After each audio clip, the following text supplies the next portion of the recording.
Welcome back to another technical deep dive here in the debug zone.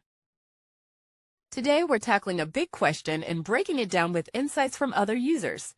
Hopefully this clears up some misconceptions and helps you get the answer you need. So buckle up, stay a little curious, and let's jump right in.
And that's a wrap.